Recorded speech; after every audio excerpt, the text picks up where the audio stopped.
afternoon. My name is Fatma Warda K. Mantolino, your reporter for today.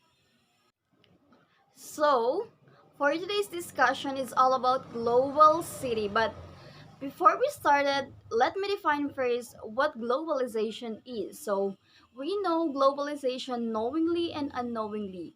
Globalization is the movement of people, ideas, money, and the cultural globally. Today's wave is mass urbanization is historically unprecedented in speed and scale. London, Tokyo, New York are some example of a global cities. So what then global city is? So according to a sociologist Saskia Sassens, she identified global city in four ways. First is global cities have key locations for finance and specialized services firms which have replaced manufacturing as the leading economic services. Second is global cities have sites of productions including the production of innovation in leading industries. Global cities is highly concentrated command points in the organization of the world economy. And lastly, global cities are market for the production and innovation produced. The sociologist Saskia Sassen, by the way, who coined the term global, and she wrote this book, The Global City New York, London, and Tokyo. Globalization is spatial. So, globalization is spatial because it occurs in physical spaces. Globalization is spatial because what makes it moves is the fact that it is based in places. So that's why a huge businesses, for example, always consider space when they open up a business. So whenever you open a business venture, always consider location.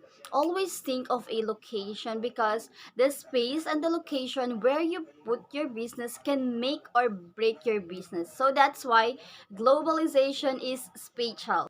So let's move on to the indicator of a global city. So what then is the indicator of a global city? First is global cities are centers for economic power. Second, global cities are center for economic opportunities. They also center for economic competitiveness. Then global cities also center for authority and political influences. So the last one is global cities are centers for higher learning and culture. Global city has advantage and disadvantages. So one of the global city advantages is that it offers a lot of opportunities, including the rapid economic development. So on the other hand, it has a disadvantages, which is the global cities became a great inequality and poverty, and it also block of environmental degradation, and global city can be site of a terror attacks. So that's it. The rise of urban networks is linked to a much broader set of social, economic, and technological transformation taking place in a global economy today.